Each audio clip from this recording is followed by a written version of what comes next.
Good morning children. बच्चों, पिछली कक्षा में हम लोगों ने लिंग परिवर्तन के नियमों को समझा था, जिसमें हमने जाना कि किन नियमों के आधार पर पुल्लिंग शब्दों को स्त्रीलिंग रूप में बदल सकते हैं, है ना बच्चों। तो बच्चों, आज की कक्षा में हम लोग लिंग से संबंधित कुछ प्रश्नों के हल करेंगे। तो शुरुआत करते हैं आज की कक्षा की। बच्चों देखिए, यहाँ पर मैंने सवाल लिखा है, रेखांकित शब्दों के लिंग बदलकर वाक्य पुनः लिखिए। बच्चों, रेखांकित यानी कि अंडरलाइन किया हुआ, आप लोग देख रहे हैं ना। इस वाक्य में बालक जो शब्द है उसको रेखांकित किया गया है। रेखांकित यानी कि अंडरलाइन।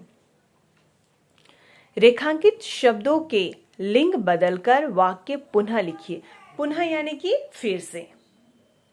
जो यहां पर जो वाक्य दिया गया है, इस वाक्य में जिस शब्द को रेखांकित किया गया है उस शब्द का आपको लिंग बदलना है और वाक्य फिर से लिखना है।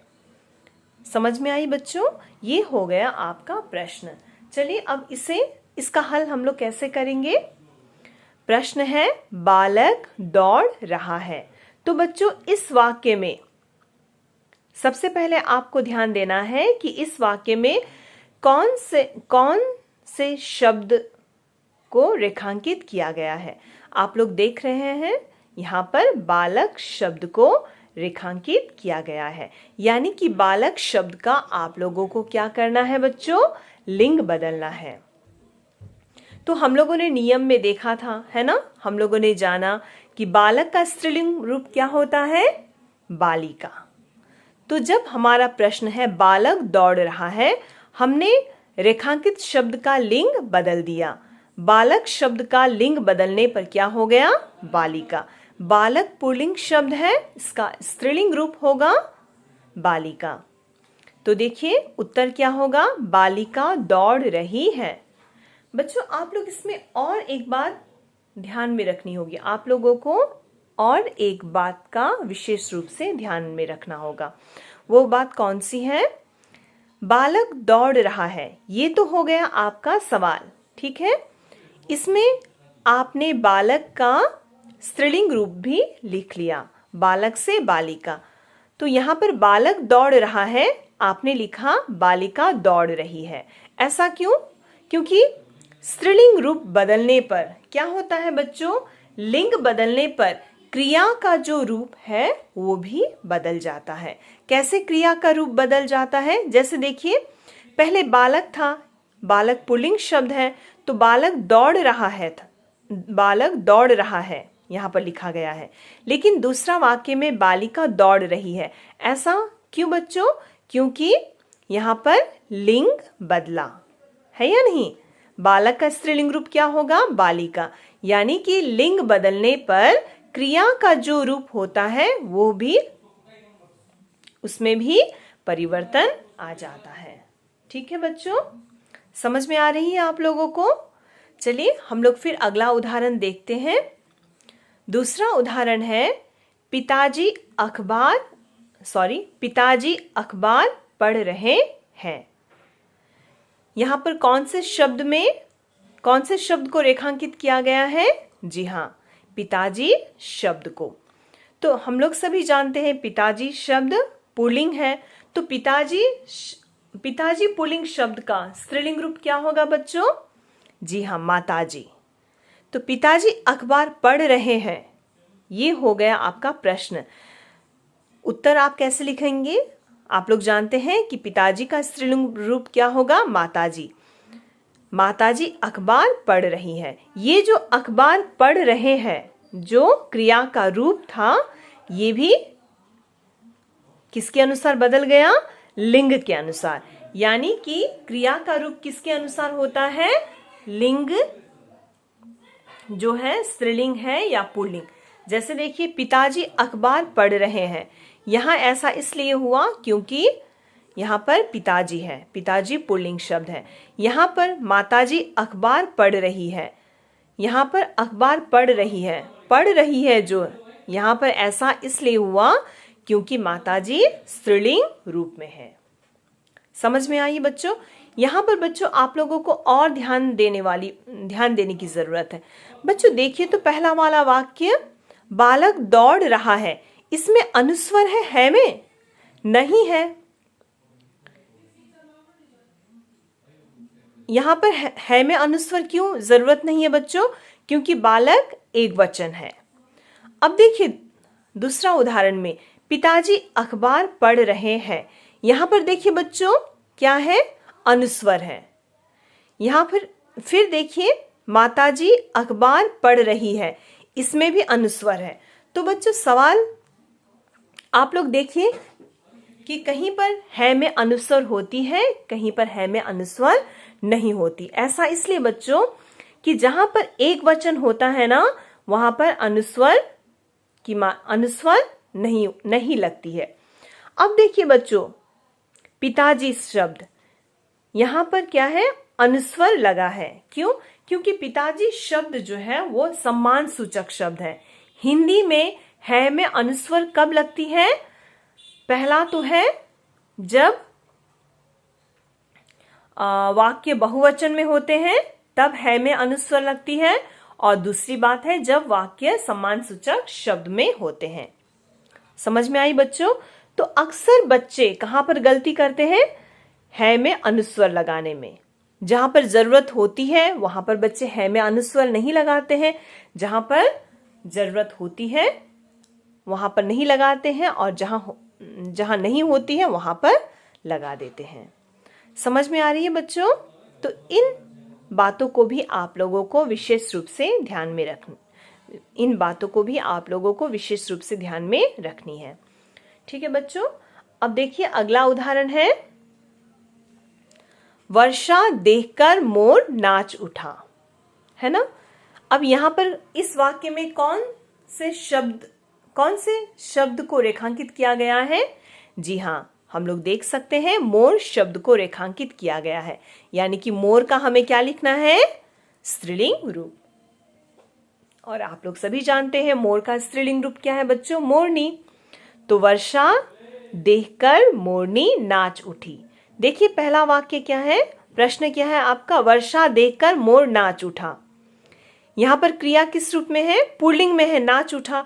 अब देखिए यहां पर क्या है? क्रिया किस रूप में है? नाच उठी, स्त्रीलिंग रूप में। यानी कि आप लोग समझ रहे हैं ना बच्चों, जब संज्ञा जो है ना, जब संज्ञा का लिंग बदलता है, स्त्रीलिंग या पुल्लिंग रूप बदलता है, तो इसकी क्रिया का रूप भी बदल जाता है। ठीक है बच्चों?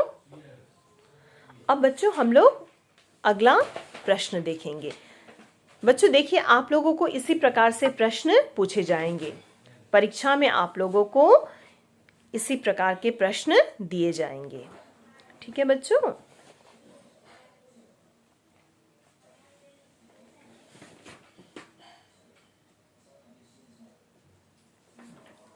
अच्छा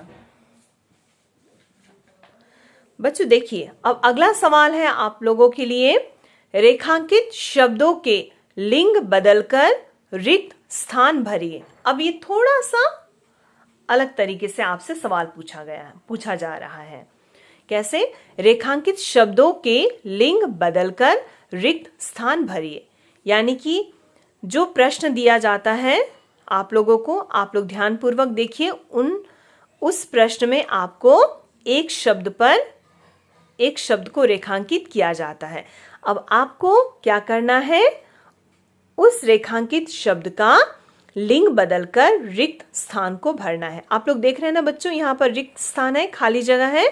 तो इस खाली जगह में आप लोग क्या करेंगे बच्चों? रेखांकित जो आपको शब्द दिए गए हैं, रेखांकित शब्द दिए गए हैं, उसका आपको लिंग बदलकर रिक्त स्थान को भरकर वाक्य फिर से लिखना है। चलिए सवाल देखिए, गायक और डैश ने सुंदर गीत गाया। अब आप लोग जानते हैं बच्चों, क्योंकि हम लोगों ने नियम के आधार पर देखा है ना कि किस प्रकार से गायक का स्त्रीलिंग रूप बदल सकते हैं। तो गायक का स्त्रीलिंग रूप क्या होगा बच्चों, चलिए बताइए। जी हाँ, गायक का स्त्रीलिंग रूप होगा गायिका। ठीक है, तो देखिए यहाँ पर गायक और गायिका ने सुंदर गीत गाया। ठीक है बच्चों, अब यहाँ पर हमने गायिका क्यों लिखा बच्चों, क्योंकि गायिका किसका स्त्रीलिंग रूप है, गायक का। गायक पुल्लिंग है और इसका स्त्रीलिंग रूप है गायिका। समझ में आई बच्चों। अगला उदाहरण है, गायक मतलब जो गाना गाता है। अगला उदाहरण है, विधुर की शादी डैश के साथ हो गई। अब देखिए इस वाक्य में कौन से शब्द को रेखांकित किया गया है, आप लोग देख सकते हैं, विधुर। बच्चों विधुर का मतलब क्या होता है, जिनकी पत्नी की मृत्यु हो गई है। ऐसे पुरुष को हम लोग क्या कहते हैं, विधुर। तो बच्चों विधुर का स्त्रीलिंग रूप क्या होगा बताइए। जी हाँ, विधवा। विधवा किसे कहते हैं, जिस स्त्री का पति मर चुका है, उस औरत को हम लोग विधवा कहते हैं। तो बच्चों यहाँ जो खाली स्थान है, यहाँ इस खाली स्थान में आपको क्या भरना है बच्चों, ये जो रेखांकित शब्द है इसका स्त्रीलिंग रूप। समझ में आ रही है। तो आपका सवाल है, विधुर की शादी डैश के साथ हो गई। अब आपको क्या लिखना है बच्चों, विधुर की शादी विधवा। ये जो शब्द है आपने क्या किया, लिंग बदला। विधुर की शादी विधवा के साथ हो गई। ठीक है बच्चों। अब अंतिम उदाहरण हम लोग देखते हैं। मुझे उम्मीद है आप लोग समझ रहे हैं इसे, है या नहीं। थोड़ा सा मैं इसे मिला लेती हूँ। ओके, हाँ चलिए। अगला उदाहरण है, पिताजी अखबार पढ़ रहे हैं। अब देखिए बच्चों यहाँ पर है में अनुस्वर है। ऐसा क्यों बच्चों, क्योंकि पिताजी सम्मान सूचक शब्द है ना। पिताजी रेस्पेक्टिव वर्ड है। माताजी, चाचाजी, चाची, दादी माँ, दादाजी, ये सारे शब्द क्या है, सम्मान सूचक शब्द। तो पिताजी अखबार पढ़ रहे हैं और डैश खाना पका रही है। तो बच्चों आप लोग देख रहे हैं कि इस वाक्य में पिताजी शब्द को रेखांकित किया गया है। तो बच्चों यहाँ जो खाली स्थान है, खाली स्थान में आपको क्या भरना है, ये जो रेखांकित शब्द है इसका स्त्रीलिंग रूप। ठीक है, अगर यहाँ आपको स्त्रीलिंग रूप दिए जाएंगे तो खाली स्थान में इसका पुल्लिंग रूप लिखना होगा, है ना। अगर आपको यहाँ पर पुल्लिंग रूप दिया गया है तो इसका स्त्रीलिंग रूप, यानी कि जस्ट आपको क्या करना है बच्चों, लिंग बदलना है। तो उत्तर क्या होगा बच्चों, पिताजी अखबार पढ़ रहे हैं और माताजी खाना पका रही है। माताजी किसका स्त्रीलिंग रूप है, पिताजी का, है ना बच्चों। इंटरेस्टिंग, अच्छा लग रहा है आप लोगों को। अच्छा, तो बच्चों आप लोगों को परीक्षा में इसी प्रकार के प्रश्न दिए जाएंगे। ठीक है, तो बच्चों आप लोग इस वीडियो को अच्छी तरह से देखिए और आज की कक्षा के अनुसार, है ना, आज की कक्षा में मैंने आप लोगों को जो समझाया, मैं उसी के आधार पर आप लोगों को कुछ और प्रश्न हल करने के लिए दूंगी। ठीक है बच्चों, और मैं आप लोगों से कहना चाहती हूँ बच्चों, आप लोग सभी अपना काम सही समय पर करके मुझे भेजेंगे, मुझे शिकायत का मौका नहीं देंगे। ठीक है बच्चों। Okay children, thank you so much, have a good day.